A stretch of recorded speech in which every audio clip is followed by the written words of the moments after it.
A Werewolf Shifter Romance Audiobook. Written by Meera Sharan. Prologue. They call me Luna, wife of billionaire Alpha Silas, mother of Rowan. I was his second choice, the placeholder, the woman who stepped into the shadow of a dead Luna. For 18 years I played the part. Wife, mother, leader. But lately, I've been wondering if staying was a mistake. Because when you spend your life being everything for everyone else, eventually, there's nothing left of you at all. So what happens when the Luna everyone forgot stops playing by the rules? The ceremony had left the air thick with the scent of pine and burning sage, the pack's energy still humming under my skin like a second heartbeat. But now, in the quiet of our bedroom, the only sound was the slow, deliberate snick of Silas unbuttoning his shirt.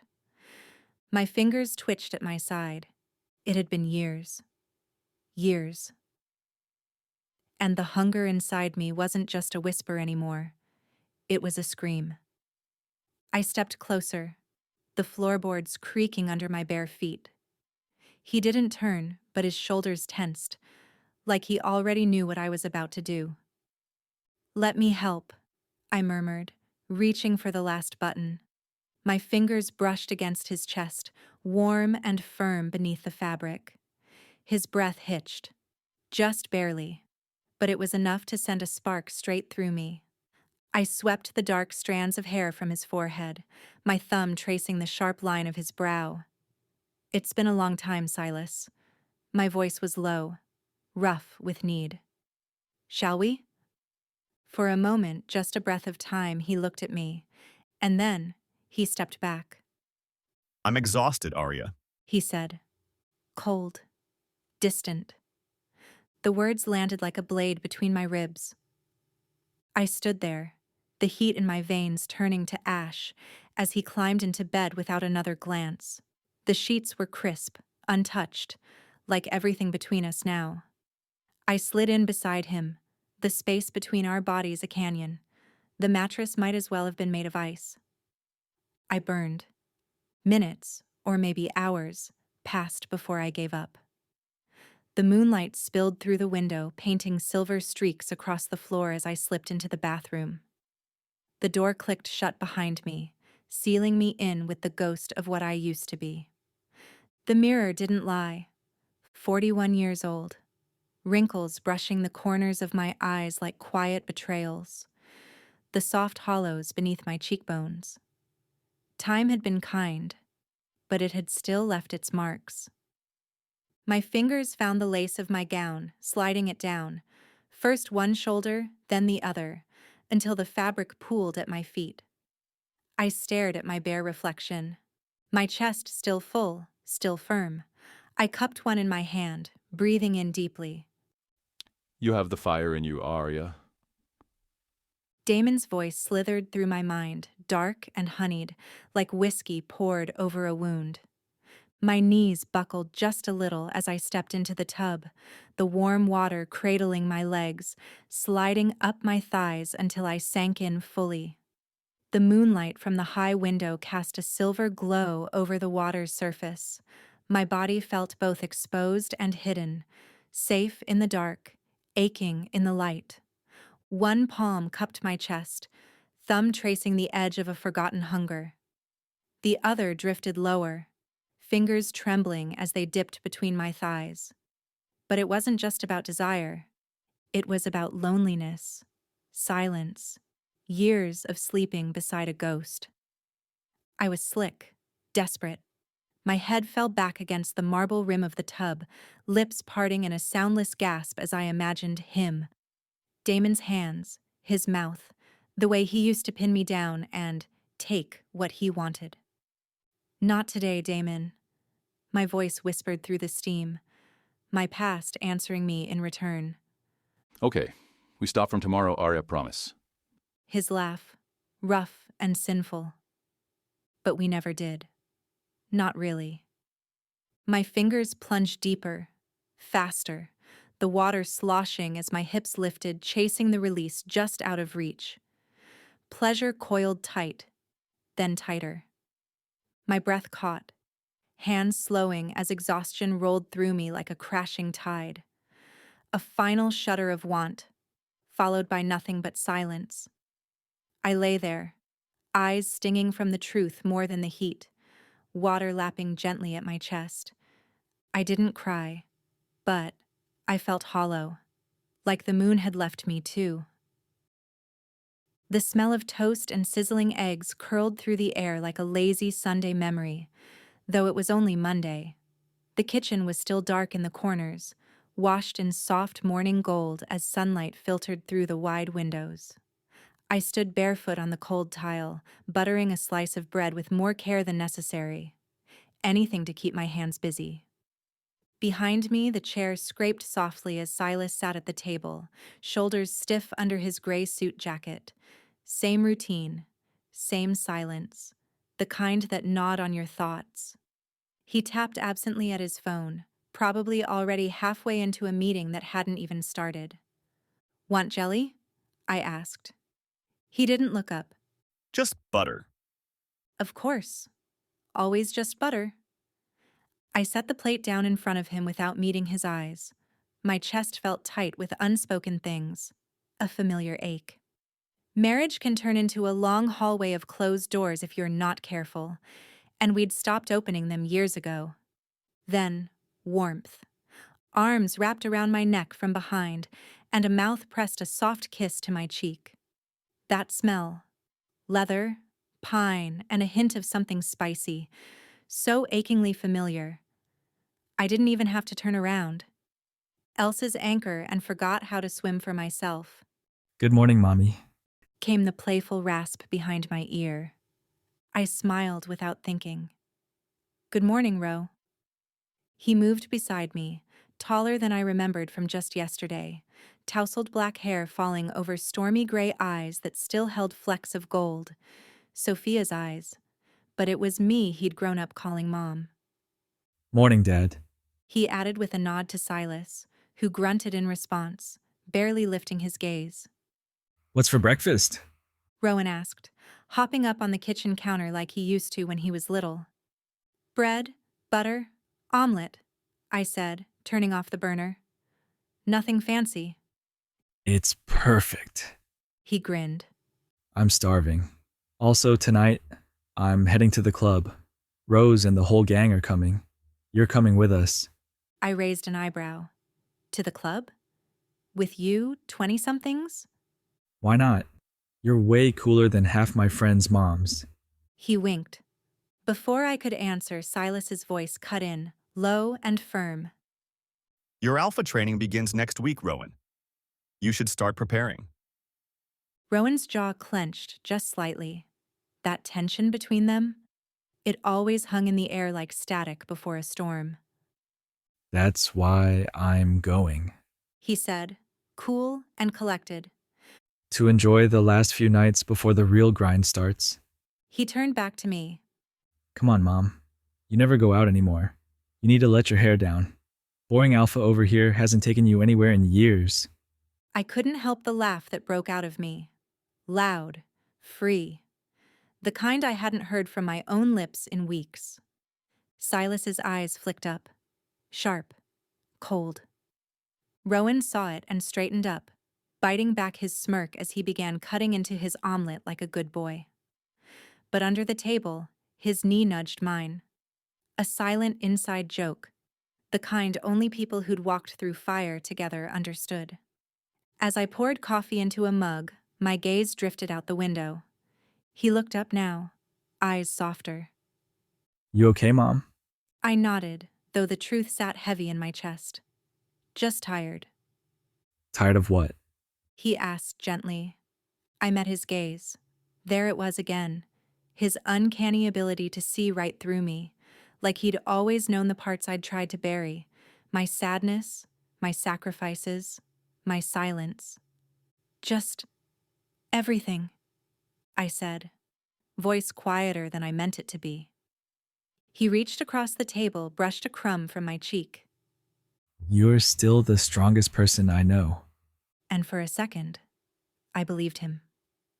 Silas stood then, adjusting the cuffs of his jacket, clearly uncomfortable with the tenderness between us.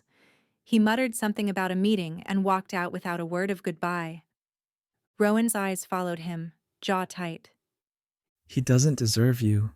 Don't, I whispered. He's your father. He looked back at me.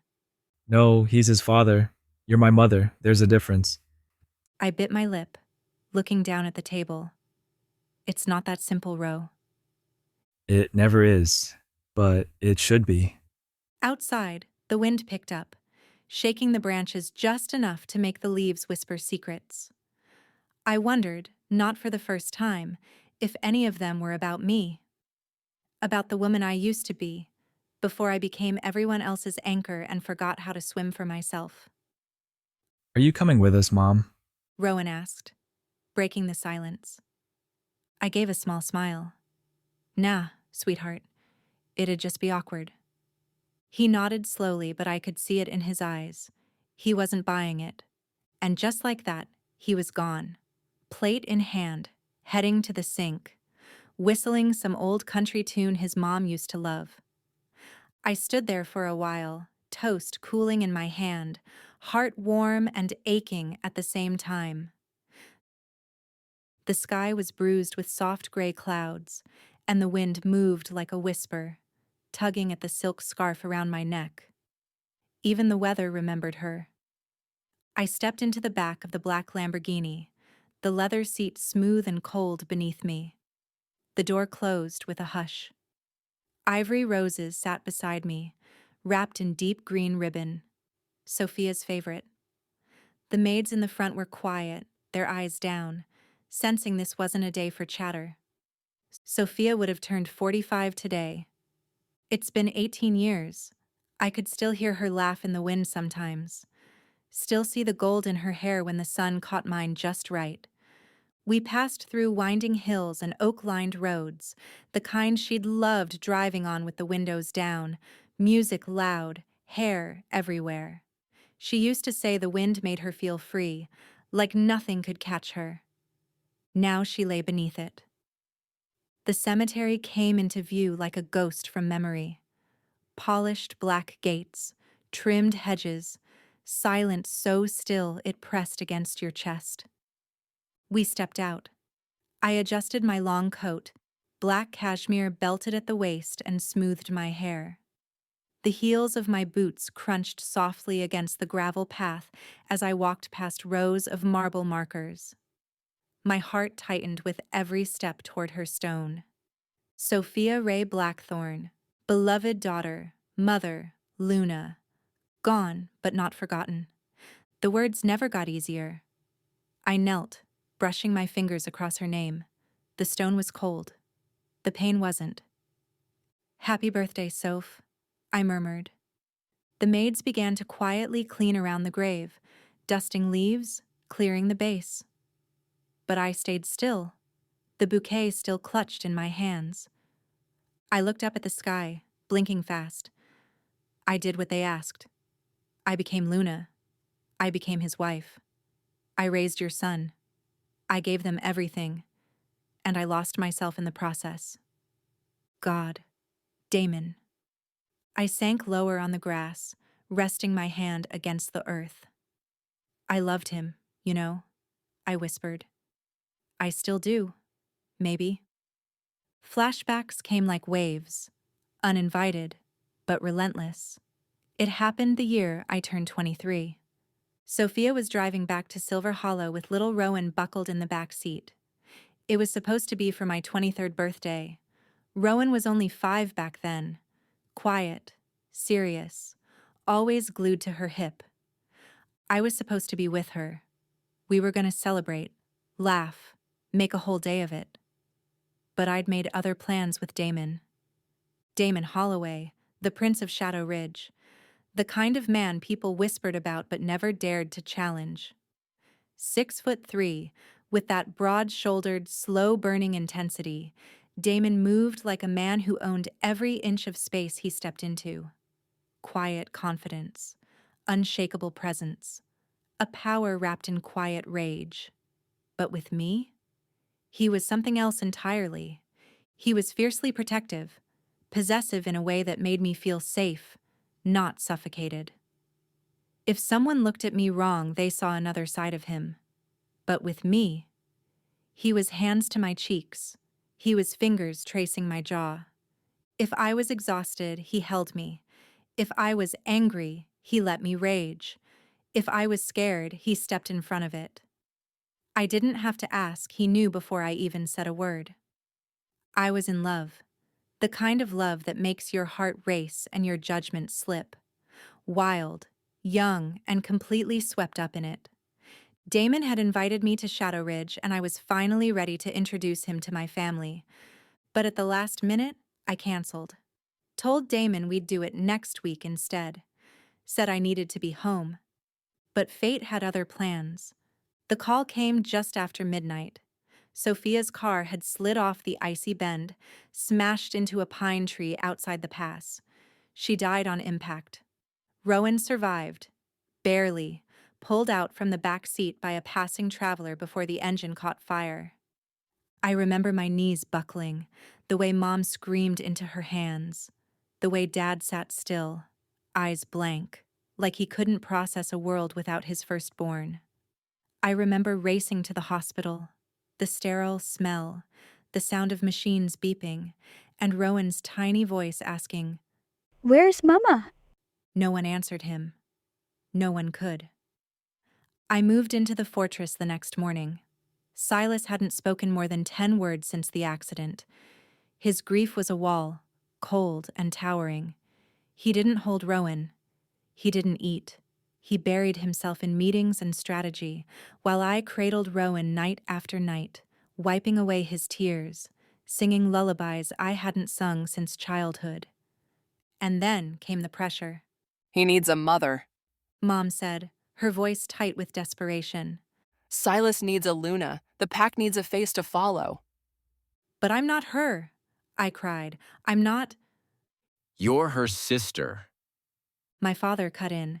and the only woman who could love another woman's child as her own is a sister. I fought it for weeks, told them no, told Damon I wouldn't do it. But each time Rowan reached for me, called me, "Auntie," then slipped and said, "Mama." my resolve crumbled. I couldn't let him grow up without warmth. So I agreed. But before the wedding, I had to break something else first. I'd slipped out of the fortress, dress hem dragging, heart pounding. I met Damon in the clearing where we always met, behind the old mill house, where the moonlight kissed the water and secrets lived unbothered. He was already there, pacing. Tell me it's not true. He said as soon as he saw me. I shook my head. Damon. His jaw clenched. You're marrying him? Sophia's husband? You're marrying Silas? It's not what you think. Then what is it, Arya? Because from where I'm standing, it looks like you're walking away from everything we built for a man who never looked twice at you. He let out a long sigh, stepping closer, his eyes searching mine. You know he don't love you. I know, but I'm not doing this for me, I snapped, tears filling my eyes. Rowan needs someone. He's 5. He lost his mother, Damon. He needs a mother, not another Luna passing through like a ghost. He ran his hands through his hair, stepping close, his scent familiar. Wood smoke and worn leather. You think he needs you more than I do? My breath hitched. I can't let you do this! He whispered, grabbing my wrists. His hands were warm, trembling. I've loved you my whole damn life, Arya. I shook my head, but the ache in my chest was splitting me open. If I don't do this, there will be no peace. Our families will fall apart. Rowan will be raised by nannies. I can't let that happen. His hand slid to my waist, pulling me close. You think I care about politics and bloodlines and duty? I only care about you. Damn it, Arya. We were supposed to have forever. I know. He cupped my face, desperate, angry, aching. You're making a mistake. It's done. He stilled for a moment, A single tear slipped down his eyes before his mouth crashed into mine.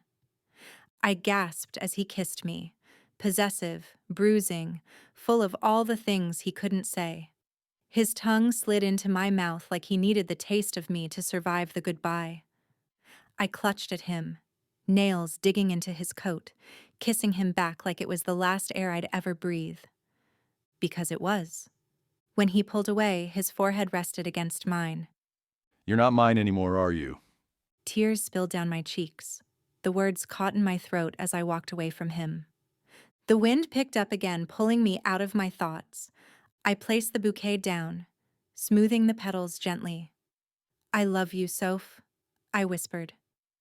I took one last look at Sophia's grave before turning away, wondering how many pieces of myself I'd left buried here too.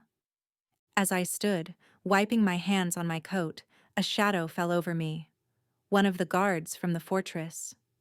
He cleared his throat, awkward. Luna Arya, Alpha Silas has requested your return. There's a meeting with the Southern Council at noon. Of course there was. Duty never stopped calling. But love? It was never mine to be claimed. Silas never looked at me, never cared. The silence between Silas and me was a kind of silence that doesn't come from peace. It creeps in slow, through cracked bedroom doors and quiet dinners. We lived in the same fortress, shared the same name, but nothing else. Not warmth, not touch, not laughter. That's what it was like, being married to Silas Blackthorne. He wasn't cruel, he wasn't unfaithful, he was just gone, lost in grief, lost in spreadsheets, lost in the ghost of a woman he used to love. My sister, Sophia. Rowan had been 5, fragile, grieving, his world turned upside down by loss. I hadn't come here for love. I came because someone had to be strong. I raised Rowan like he was my own. I gave him my whole heart, my whole life. And I'd do it again. The only woman who could love another woman's child as her own is a sister. That's what my dad believed, and Rowan, he made it easy to love him like he'd been born from my own body. The sun was barely up, a pale gold hanging low over the fortress gates, when the entire Silver Hollow pack gathered to send Rowan off. He stood tall in his black coat, hands stuffed in his pockets, shoulders squared like an alpha in the making, but his eyes, those stormy eyes were stuck on me. Mom, He said, voice tight. you gonna cry? I laughed through a choked breath. Maybe. The truth was, I already was. Quietly, internally, like my ribs were too tight to hold everything in. He stepped toward me, arms open, and I didn't hesitate. I buried my face in his chest, holding him like I'd never get the chance again. His scent was familiar, like home, like worn leather and cedar wood, like the little boy who used to fall asleep on my lap during pack meetings. "You've got this," I whispered. "You're gonna be the alpha we always dreamed of." He pulled back just enough to look me in the eye. And you're gonna start living again. I blinked. "Rowan." No, I'm serious, Mom. He cupped my face gently. You can't just be stuck here. You raised me. You gave everything. Now it's your turn. I didn't answer right away. My throat felt thick with unspoken things. Promise me. He pushed. "I can't promise," I whispered, "but I'll try." That was the best I could offer, and he knew it. He nodded. One last hug. One last glance. Then he climbed into the sleek black Mercedes, rolled the window down and waved. Don't wait too long to be happy, okay? And just like that, he was gone. The gates shut behind him with a thud that felt a little too final. The silence afterward was deafening. I wandered back inside the fortress, feeling like a ghost in my own home. Every hallway looked the same, but emptier, colder. Silas had already retreated to his office without a word, as always. I stood in front of the mirror in my bedroom, just staring. My skin was pale, my eyes looked tired. My body, once worshipped in love, now felt like a memory. There was a time I laughed without forcing it, danced barefoot in the kitchen, kissed someone until sunrise. Now I just existed. My phone buzzed on the dresser. Jenny, Blood Moon Luna. I picked up. Hey, stranger. She said, bright and warm. Still hiding out like a fortress ghost? I smiled faintly. Something like that. Well, tonight you're coming out. It's my anniversary party. Everyone's coming. No excuses. I hesitated. Jenny, Arya. Please? I looked back at the mirror, at the dust-covered box of makeup in the drawer, at the pair of heels I hadn't touched since the last summit. Okay, I said softly. I'll come.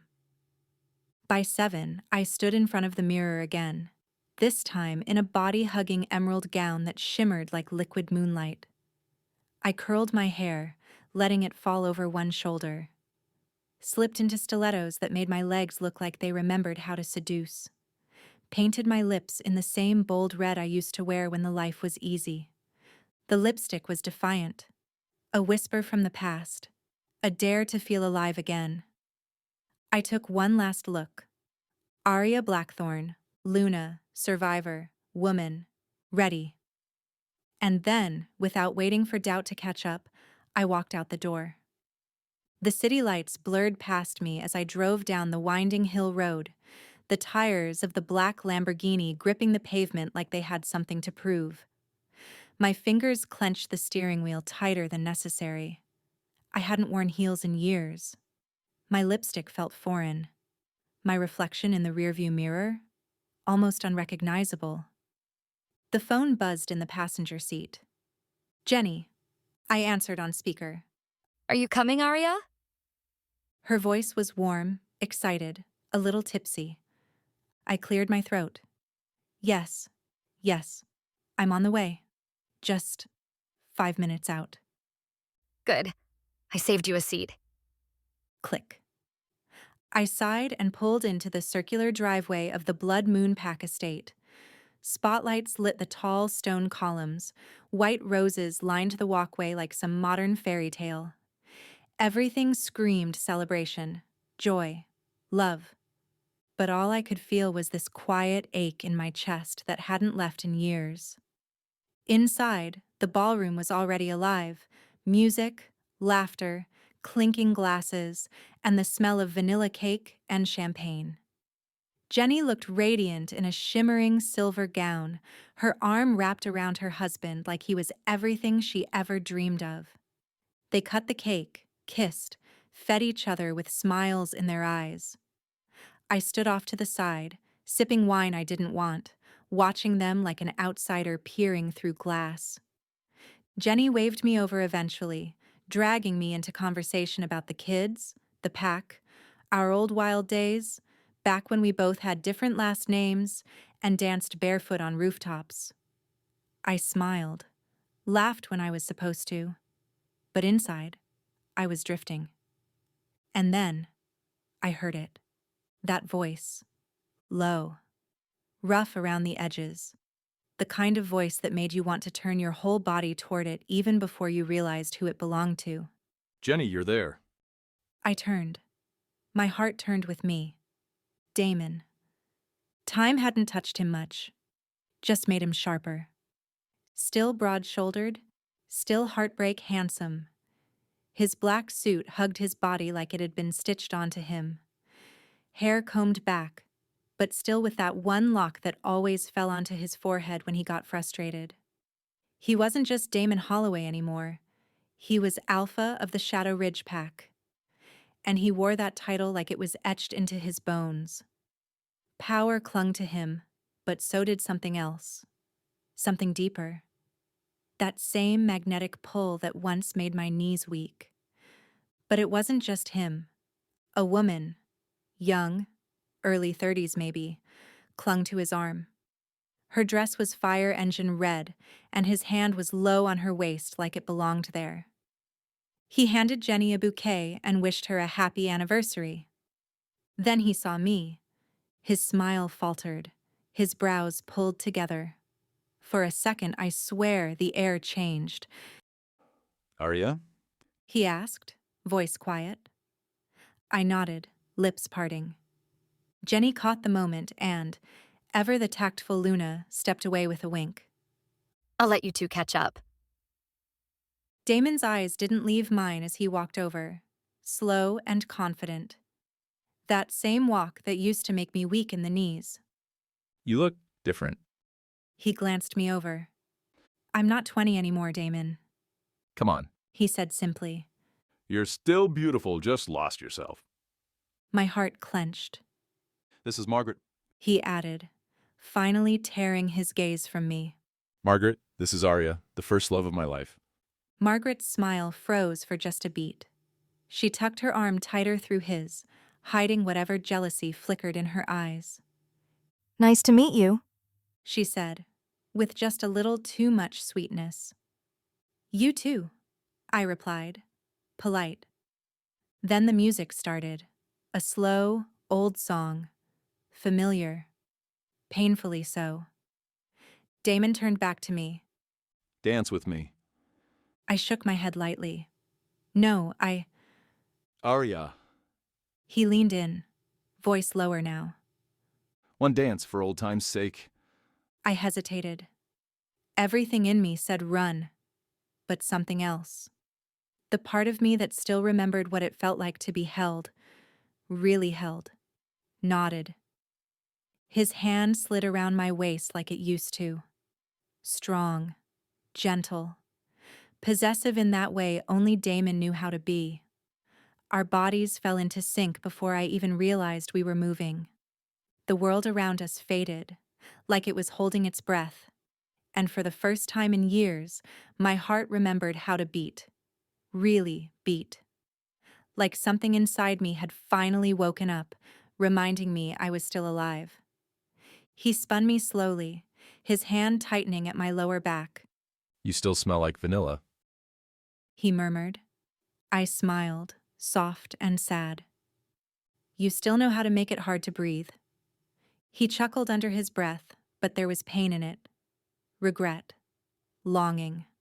Something unspoken stretched between us like silk thread, fragile and dangerous. I thought I'd be over you by now. He said quietly, his cheek brushing mine as we moved. Guess not. I swallowed hard. I never stopped loving you, Arya.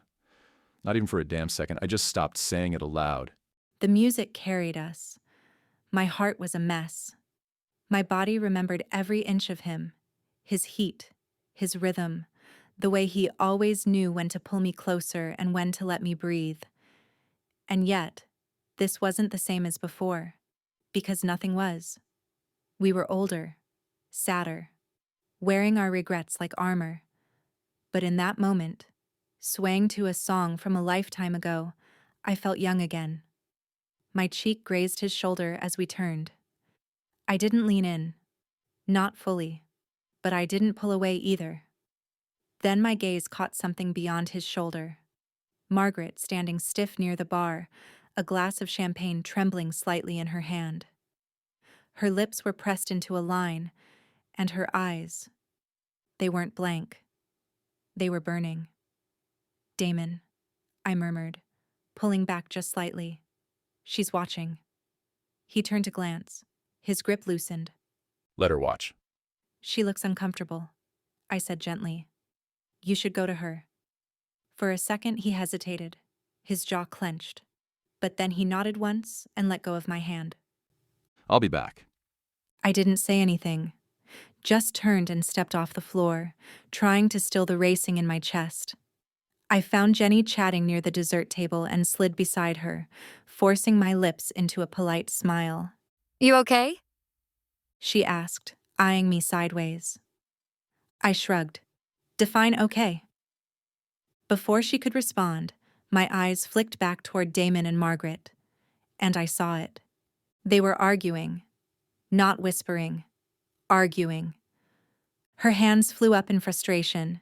His head tilted in that way he always did when he was trying not to explode. It wasn't loud enough to hear from across the room, but body language had a volume of its own. I excused myself from Jenny and crossed the floor. By the time I reached them, Margaret's face was flushed red, her arms crossed, and Damon looked like he was on the edge of losing his temper. "Hey," I said softly, stepping between them. "It was just a dance, Margaret. I'm sorry if I hurt you. That wasn't my intention." She turned to me, eyes narrowed. Of course it was your intention. Don't play innocent. You think just because you're some old Luna, you get to take whatever you want? Her words hit like a slap. Not loud, not brutal, but sharp, precise. Tears burned in my eyes before I could blink them away. "I'm not trying to take anything," I whispered. "You're right. It was just a dance." Margaret scoffed. I just don't get it. How does a guy like Damon fall for an older woman with no charm, no looks, nothing going for her? Damon stepped forward, his eyes blazing with fury now. You're done here, Margaret. You made a mistake talking to her like that. He said, voice low and hard. Get out and don't come back. Margaret blinked. "Are you serious?" You heard me. Her gaze bounced between us. Her eyes landed on me, curled with something venomous. "Fine," she spat. "Stay with your past." And then she was gone, heels clicking against marble tile, disappearing into the crowd and out the door. I stood frozen. Guilt twisted in my chest.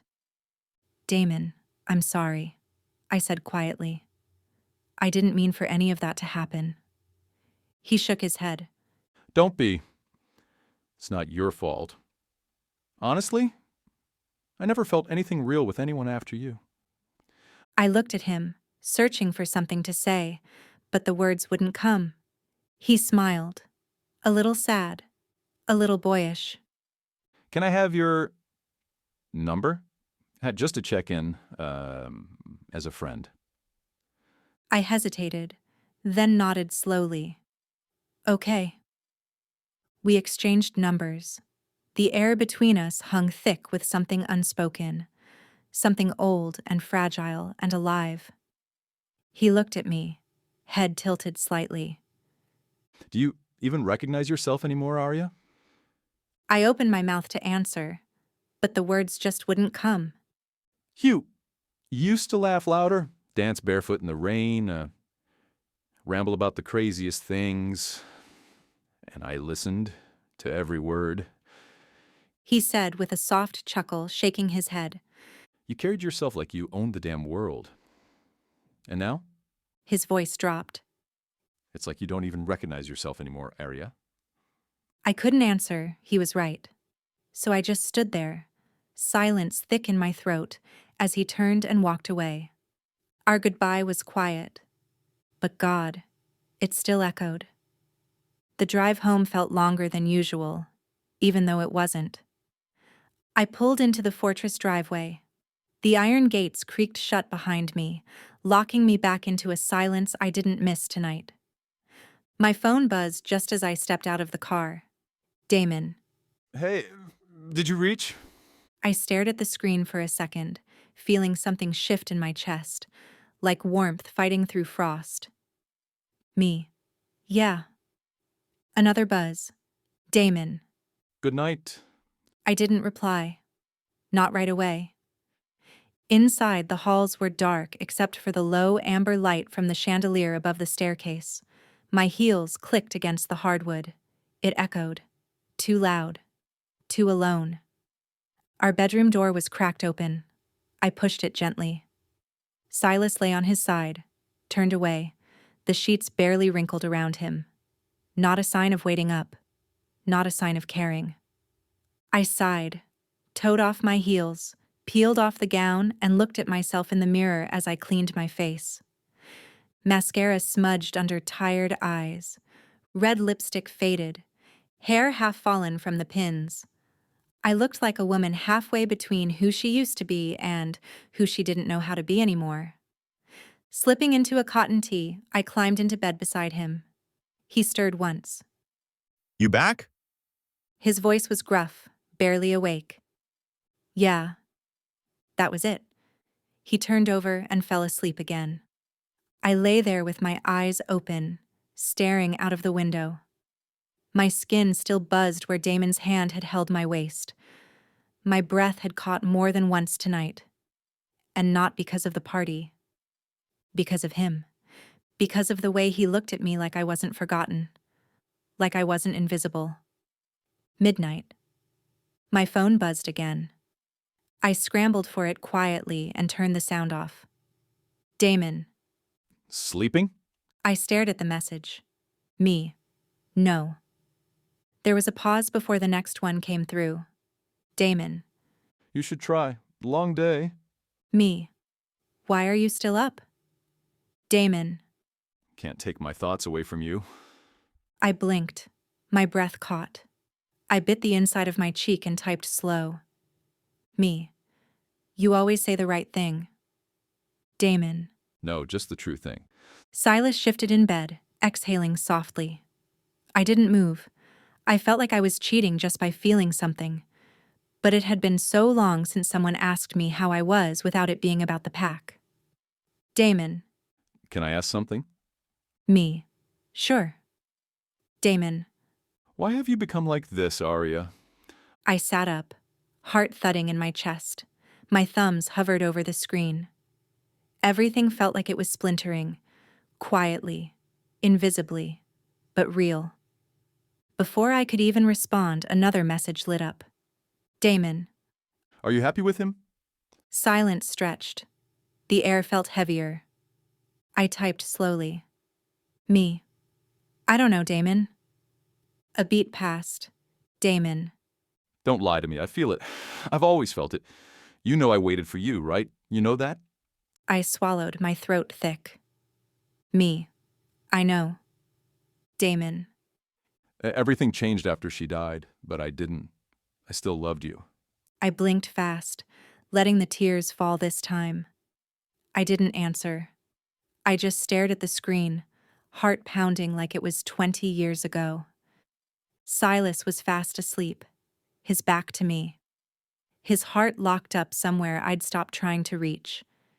And here I was, sitting in the dark, texting a man I never stopped loving. A man who never stopped seeing me. We kept talking. About old times. About Rowan's birth. About the night he'd come to my window drunk with roses just to say I smelled like spring. He remembered everything. I started smiling more than I should have. Started staring at my phone like it held pieces of me I didn't even know I'd lost. I typed one last thing before setting my phone down for the night. Me. Good night, Damon. His reply came seconds later. Damon. Good night, Arya. Don't let the silence swallow you whole. I set my phone face down on the nightstand, wiped my cheeks, and curled under the covers, not closer to Silas, just away from the cold. Morning crept in slow, like it knew it had no right to follow a night like that. The light slipping through the sheer curtains made the whole room look washed out, like a photograph left in the sun too long.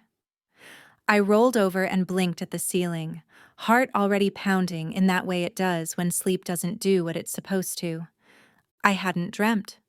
Or maybe I had. And Damon just was the dream. My phone buzzed again, the same spot of the nightstand where it had sat all night like it was burning a hole through my thoughts.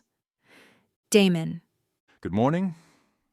I stared at the text for a second too long, then typed. Me. Morning. That was it.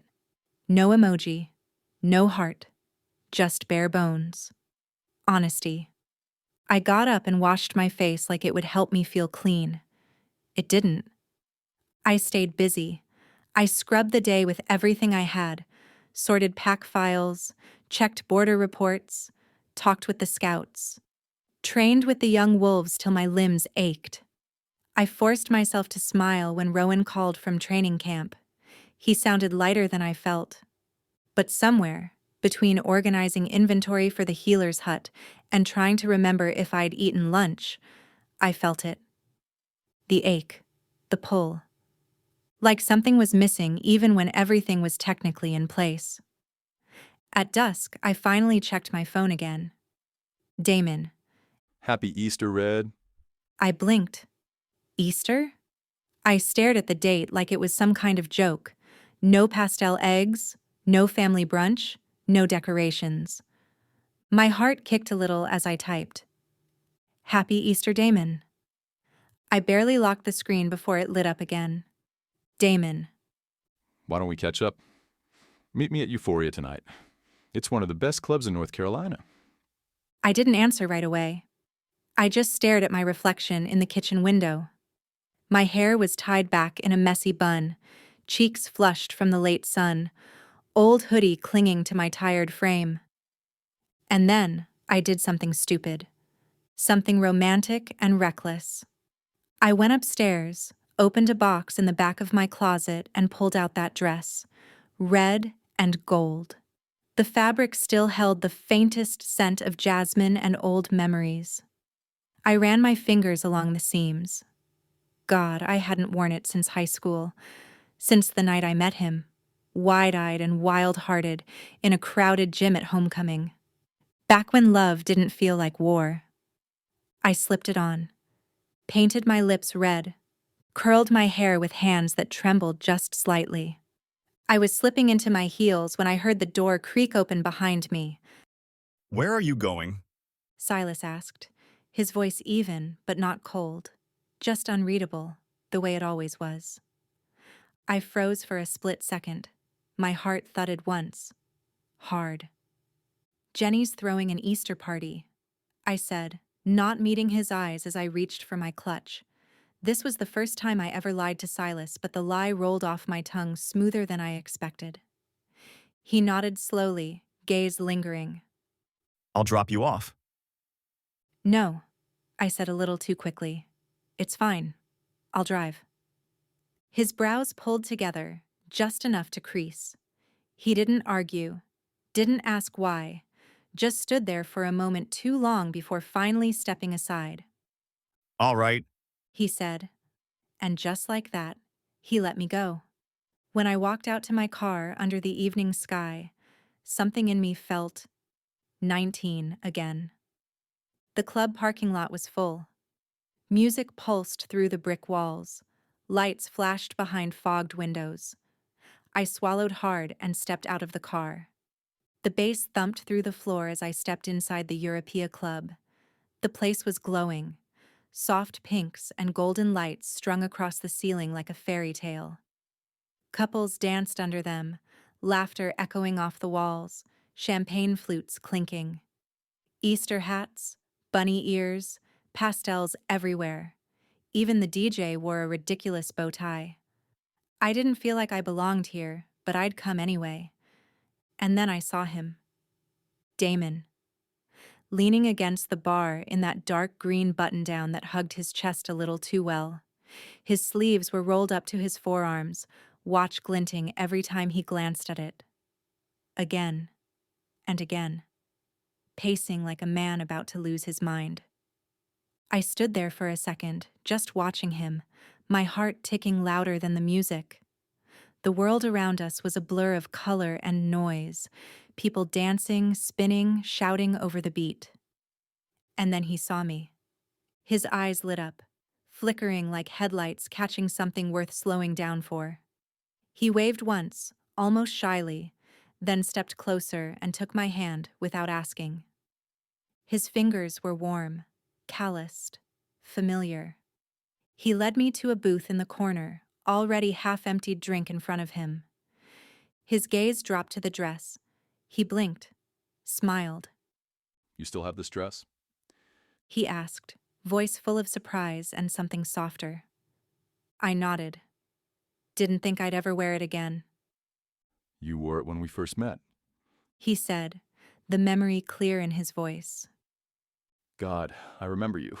You looked like fire and honey and every mistake I ever wanted to make. I laughed, breathless. You were wearing that ridiculous leather jacket you thought made you cool. He leaned in. It did make me cool. The drink turned into 2, then 3. We laughed like people who forgot how broken they were, and then I asked what I'd never dared to. Why aren't you married yet? You should have been long before now. He let out a laugh, but it wasn't the kind that reached his eyes. I tried, Arya. I really tried to get away from you. He took another sip, watching the glass like it held something more than whiskey. Lots of girls. He said quietly. You know how it was back in high school. Charm, alpha's air, the usual cocky attitude. They threw themselves at me. But none of them were you, Arya. Not one of them looked at me the way you did. Not one made me feel like I actually mattered. Like I was more than just a title or a charm. Hell, I could stand in a room full of women and still feel alone. He turned to me, voice low. But you saw me? Not the alpha's son, not the tough guy with all the answers. But you were the one who could look right through me and wanted me. No one ever made me feel more like a man than you.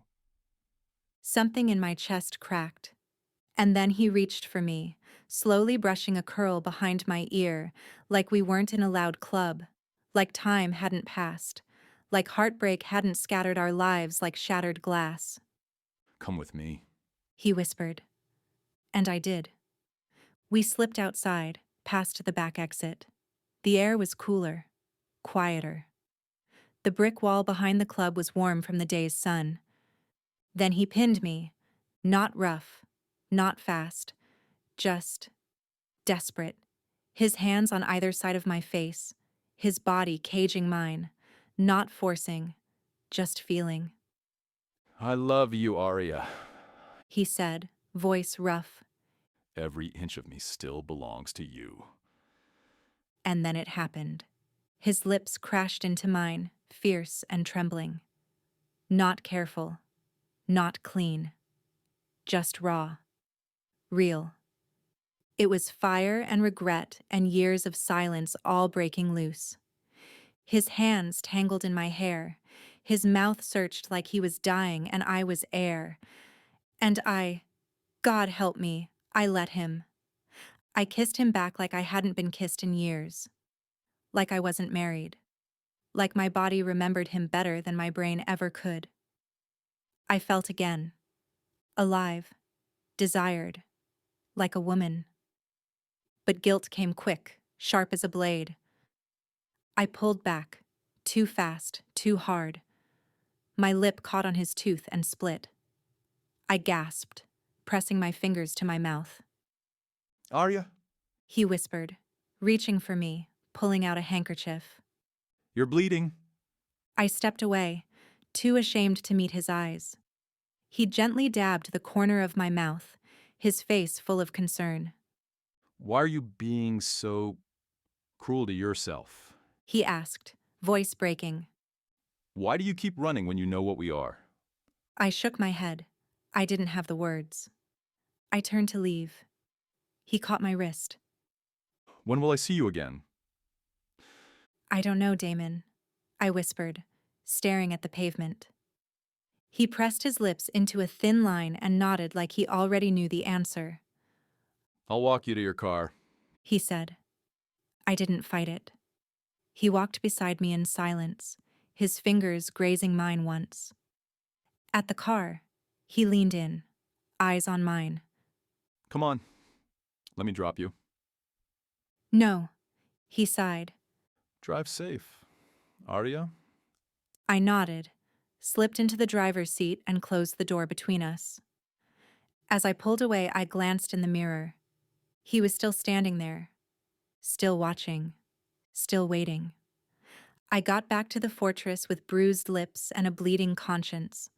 I washed my face, stripped the dress off like it burned. But the heat? It wouldn't fade. My skin still buzzed where his hands had been, where I had let them be. My lips ached, not from the kiss, but from what came after. The pull, the desire, and something that I wasn't allowed to say aloud. I curled into bed beside a man who still didn't stir when I walked in. The word glowed on my phone screen like a dare, like a secret, like the first spark of a fire I wasn't sure I could control. I reached home. Damon. My thumb hovered over the send button for a second too long, because hitting it meant admitting I'd been thinking about him the whole drive back. About the way his hands had gripped my waist, the way his mouth had claimed mine like he'd been starving for it, like I had. The reply came instantly. I reached too. I'm sorry if I crossed any line. The truth was, I wanted it. My fingers moved instinctively, brushing across my mouth, and I closed my eyes. It wasn't just the kiss. It was everything behind it. The history. The ache. The years we'd both kept pretending we were over it. I wasn't. God, I wasn't. That kiss was every unsaid thing between us poured into one desperate moment. And it cracked me wide open. I could still feel him. Not just on my body, but in my bloodstream. You there? The message popped up again. I bit the inside of my cheek, thumb hovering over the keyboard. My heart was louder than the quiet room around me. You made me feel alive for the first time in years, Damon. I hit send before I could overthink it. 3 dots danced on the screen. You won't stay alive off one kiss, Arya. You need to go out. Meet people. Take care of yourself. I'm calling the gym tomorrow. You're joining. I stared at the message, half in disbelief, half grinning. A gym? Damon, I'm older now. My joints creak just getting out of bed. Stop acting like a grandma. You're 41, not 91. Tomorrow, 9 a.m., that's final. Typical Damon. Always bossy. Always right. And somehow, even after all this time, still able to command parts of me I thought had rusted shut. Me. You're serious? Damon. Dead serious? I want to see you sweat. You used to love the way you felt after a workout, remember? I did. I used to love the way my muscles ached in a good way, the way Damon would towel off my forehead and kiss me on the shoulder after our runs. My chest pinched tight. The ache was real now, but not the good kind. Me. All right. Tomorrow. But if I die, it's your fault. Damon. Deal. I'll bring coffee. You like it black now? Or still too much cream and 1 sugar? I stared at his words a second longer than I should have. He remembered. Me. Still the same. There was a pause. A long one. My phone buzzed one last time. Good night. Sleep tight. Don't dream about me too much. I snorted softly. Good night, Damon. I didn't dream that night. I burned for him. Sleep never came. Just the ache of wanting, thick and raw, curling under my skin like smoke with nowhere to go. His voice haunted the silence. His name sat on my tongue like a secret I didn't dare speak. I was buttoning my leggings when I heard his voice from behind me. Where are you going? Silas, standing in the doorway like a ghost. I froze for half a second, then reached for my sweatshirt. The gym. The gym? He blinked like the word had dust on it. You haven't stepped inside a gym in years. Well, I zipped halfway, forcing a casual shrug. Maybe it's time I do something for myself. He looked at me, really looked, probably for the first time in a decade. I waited for him to say something meaningful. He didn't. Want me to drop you off? He offered. I forced a smile. No, I'll go on my own. It was a lie. Because Damon would be waiting near the old oak tree at the edge of town, just like he said he would. The same tree where he once carved our initials when we were 16. I remember that stupid pocket knife, the way he smiled when he cut the bark like it was a promise. I remember tracing it years later, long after he was gone. And now, he was back. Like a wildfire under my skin. He was leaning against his Rolls-Royce car when I arrived, arms folded, wearing that smug grin like it came with the leather jacket and the scent of cedar and sin. You're late. He said, pushing off the hood. You're early. He opened the door for me. Ladies first? That's how it started. Simple, easy. Then it became routine. A quiet rhythm only we knew. Mornings at the gym turned into post-workout coffee. Coffee became walks. Walks became drives. Drives became stolen kisses behind tinted windows and whispered touches in empty parking lots. It wasn't fast. It was slow, electric, dangerous. He started taking care of me in ways Silas never even thought to. He'd bring me a banana and protein shake after we worked out. He kept track of my progress like it mattered. Sometimes he'd tuck my hair behind my ear when it stuck to my neck. Sometimes he'd watch me from across the gym like he couldn't believe I was real. And I started to live again. I mean, really live. Laughing, blushing, feeling beautiful, desired. He touched me like I was breakable but wanted like a wildfire. Like if he didn't get to kiss me that second, he'd lose his damn mind. We never said it out loud, but we both knew what it was. A secret affair. My life became split in two. Packwork and small lies. Texts I deleted. Perfume I washed off before I got near Silas. The lies got easier. So did the smiles, and the cravings. The ache when I hadn't seen him. The heat when I had. Silas wasn't stupid. Lately he'd been watching me differently. Not with affection, but with a sharpened sort of silence. The kind that said he knew something was off. He just couldn't place it yet. Are you okay? He asked one morning, not even looking up from his coffee. Of course, I lied. Again. But I could feel it. His stillness. The way his eyes followed me too long when I moved through the room. The way his hand would hover like he wanted to touch me, but didn't. The guilt crawled beneath my skin like something alive. He mentioned a trip to the Blue Ridge Mountains, some high-level meeting with the Southern Alphas. A chance to reset the power balance, he said. His voice was calm, but his eyes lingered on me like he was testing something. You want to come? He asked. I hesitated. It's all politics and cold cabins. I'll just be in the way. He nodded slowly, lips pressed into a thin line. You sure? I'm sure. His brows drew together for a second, like he might press, but then he didn't. Just grabbed his jacket and walked out. And I stood there in the kitchen, one hand still resting on the counter, trying not to shake. When Damon pulled up outside the gym, I already knew today was different. He didn't even wait for me to finish my smoothie. Just leaned over, his breath warm in my ear. I want to show you my fortress. I blinked. What? My home. The one which you promised to see 18 years ago but never did. He grinned. But I haven't, because, well, I figured Silas would have your schedule memorized by now. I laughed under my breath. He's out of town. Damon's brow lifted. You serious? I nodded. You're driving. His grin widened, and just like that, we were headed toward the mountains. His fortress sat tucked behind thick pines and fog-kissed ridgelines. Ancient stone met modern steel, tall glass windows catching the clouds like mirrors.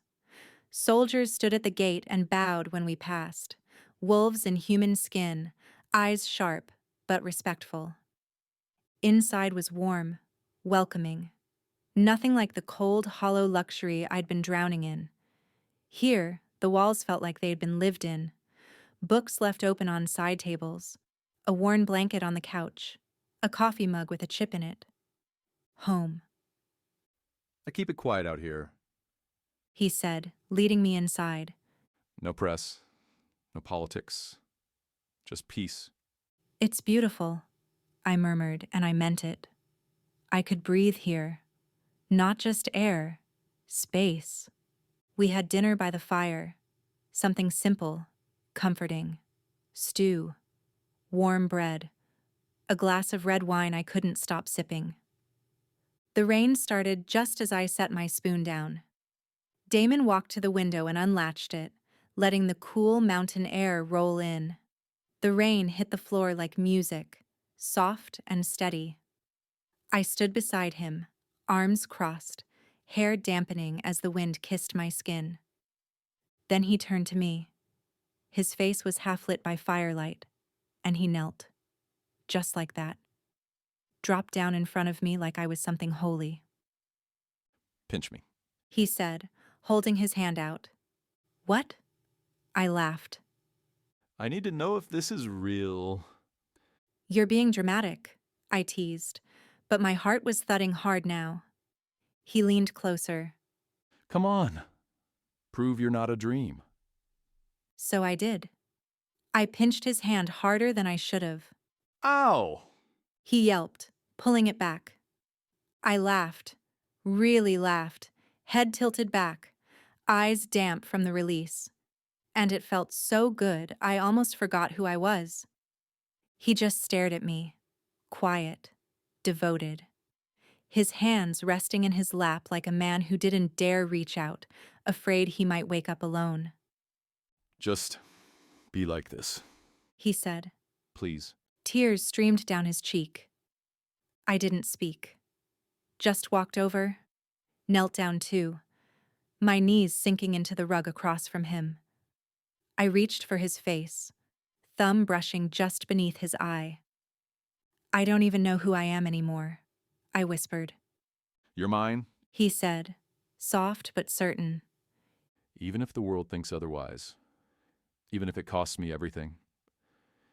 Damon pulled me into him, his body hard and unyielding against mine, his hands possessive as they slid down my back, pressing me so close I could feel the wild drum of his heartbeat against my chest. His mouth was hot, demanding, his tongue sweeping against mine in a way that made my knees weak. His kiss was like coming home after years of wandering in the cold. I melted into him, my fingers fumbling with the buttons of his shirt, desperate to feel his skin against mine. God, I needed this. Needed him. The fabric of my gown slipped down my shoulder, cool air brushing my skin before his mouth replaced it. Open, wet kisses along my collarbone, teeth grazing just enough to make me gasp. His hands were rough and impatient, like he was afraid I'd disappear if he didn't touch me fast enough. Arya, He growled against my throat, his voice thick with want. I want you. I looked up, meeting his storm-dark eyes, eyes that held years of longing, unshed tears glistening under the dim light. My breath hitched. I want you too. His fingers tangled in my hair, tilting my head back as his mouth crashed into mine again, hungry, desperate. My hand slid over his chest, tracing the hard planes of muscle, my lips following, tasting salt and heat. He shuddered under my touch, his grip tightening. Then he stepped back, his gaze dragging down my body as the gown pooled at my feet. The way he looked at me, like I was something sacred and sinful all at once, sent fire igniting through my veins. I should have felt exposed, but all I felt was power. He lifted me effortlessly, my back hitting the bed as he leaned over me, his mouth trailing down my chest, his lips circled in a frantic motion. A ragged gasp tore from my throat, my fingers digging into his shoulders. Damon. His name was a plea, a prayer. He didn't stop. His lips moved lower, kissing a path down my stomach, his hands sliding down my knees, spreading them. His breath was hot against my skin as he slid his fingers between my thighs. I arched off the bed, a broken sound escaping me. God, it had been so long. His touch was relentless, slow then fast, like he was memorizing every gasp, every shudder. When his fingers replaced his mouth, I nearly screamed. Pleasure coiled tight in my stomach, hot and unbearable. Then he was over me again, his body pressing mine into the mattress, his forehead against mine. His eyes, God, his eyes, held mine, dark with need, with something deeper. You have no idea what you do to me. He whispered, voice rough. My hands framed his face. And you made me fall for you, again. A shudder ran through him before he gripped my hips, lifting my legs over his shoulders. Are you ready, sweetheart? Ready as always. He pushed against me, aching slowness at first, every shift of his body against mine sending sparks through my veins. His hands never stilled, tracing my ribs, my waist, my thighs, as if he needed to touch every part of me to believe I was really here. And then he pushed deeper, harder, like he was trying to erase every second we'd spent apart. My nails raked down his back as he moved, his rhythm frantic, his hands gripping, claiming. Our breaths tangled, our gazes locked, and in that moment, nothing else existed. Every groan was a promise, every gasp, a confession. We didn't stop until the sun rose, and when we finally collapsed, breathless and spent, tangled in each other. It wasn't just passion, this was like homecoming. This was us, burning, breaking, and finally, coming back together. I drove back to the fortress by evening. Rowan called. Mom, His voice lit up my whole body. you sound different. Like happy, different. I sat on the porch swing, tucking my bare toes under the blanket. I've just been catching up with old friends. Like I promised you. That's great, Mom. His voice softened. I always just wanted you to be happy. I am, I said, and I meant it. I've been waiting for you, my love. I'll be home before midnight. Training's over. I closed my eyes. Good. I miss you. I pulled into the driveway just as two of the staff opened the gate. I didn't go inside immediately. I stayed out there, the stars stretching over the night sky like a secret. The battle in my chest was loud, guilt and fire, regret and longing. One side of me lived for the pack, for Rowan. The other? It burned for Damon. It was wild and wrong and too late, but also everything I'd buried for too long. And God help me. I wasn't ready to let him go. The second I walked into the fortress, I felt it. That stillness. The kind that prickles under your skin before the storm breaks. Silas was sitting in the corner of our room, facing the open window. The old wooden chair creaked beneath him as it rocked back and forth. Slow, deliberate. His back was to me, but I could feel the weight of his stare even before he turned. Where have you been? His voice was calm. Too calm. I hesitated, peeling sweat-slick hair from my cheek. I went to the gym. He turned, slow as the chair, and met my eyes. God, that look. I used to crave it. Any look. Now it just made my stomach twist. I need a bath, I mumbled. It's hot outside.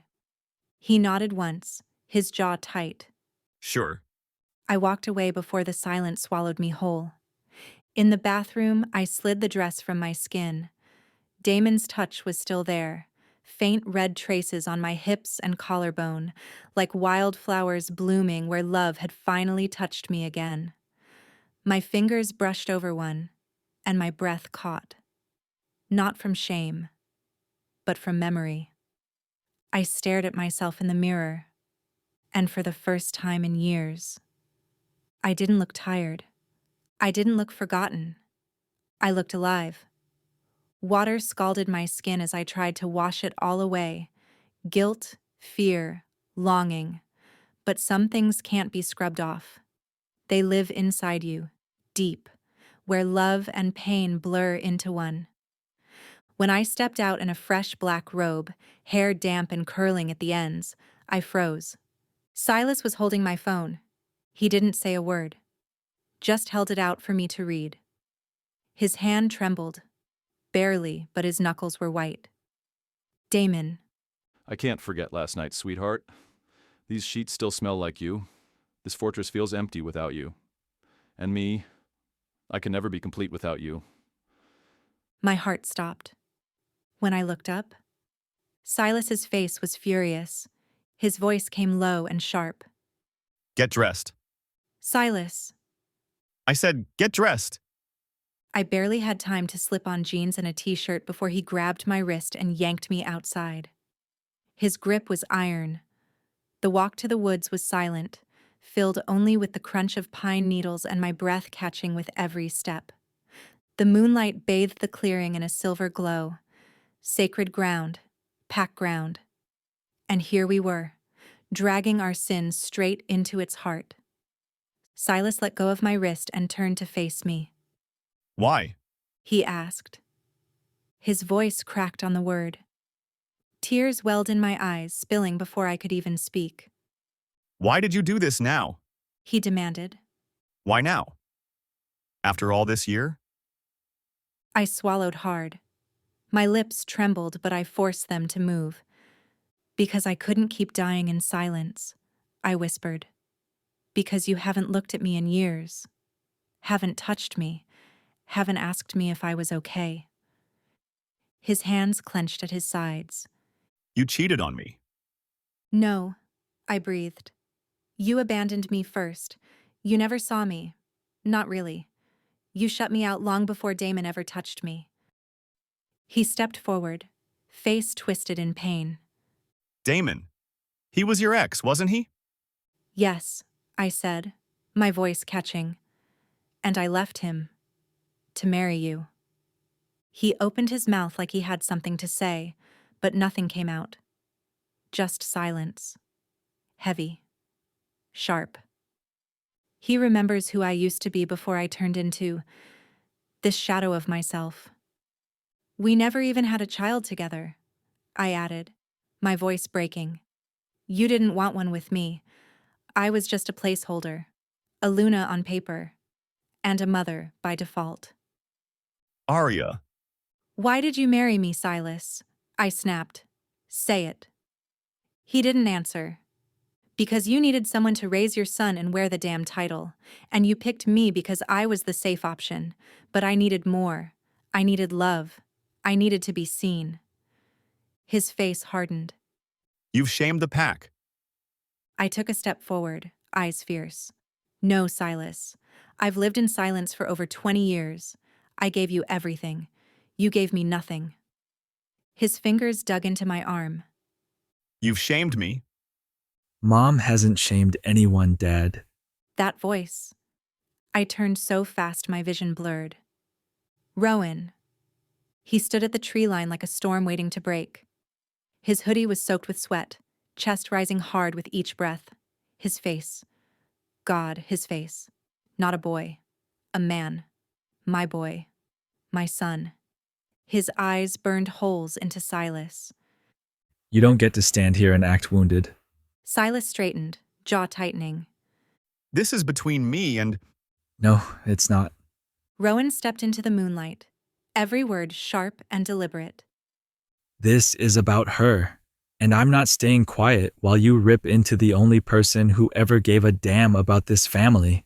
My hand flew to my mouth. Rowan kept going. Tell me, Dad, just one thing. One damn thing you've ever done for her since the day you married her. Anything. Flowers? A birthday? Did you ever take her out? Hold her hand?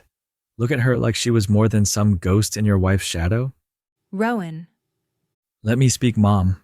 he said. Silas didn't speak. Didn't blink. Exactly. Rowan snapped. You didn't do a damn thing for her. He turned to me then, and his voice cracked. Mom gave up her entire life. She lost her sister, and instead of grieving, she stepped in to raise me. She held this family together when you couldn't get out of bed.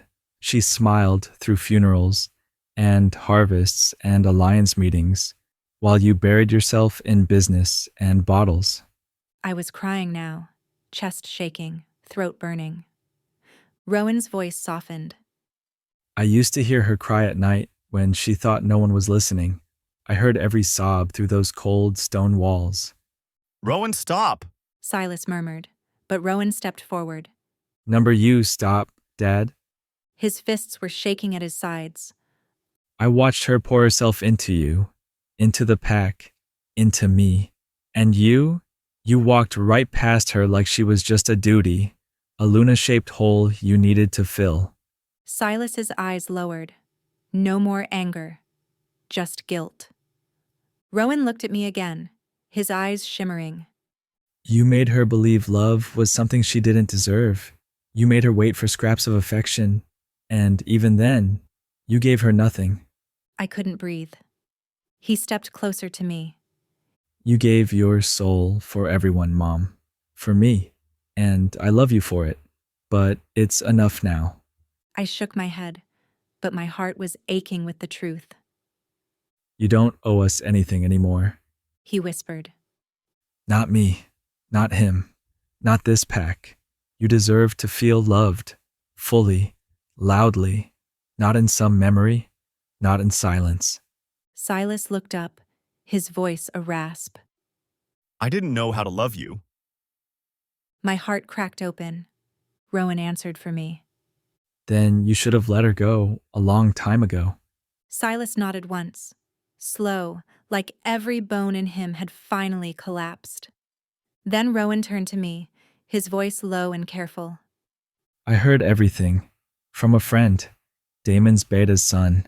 Mom, Damon's waiting for you. I gasped, the words hitting like a wave. You called him? Rowan nodded. I did, because I know you sacrificed your love for me, for Dad, for the pack, and I know no one in this world could ever love you more than him.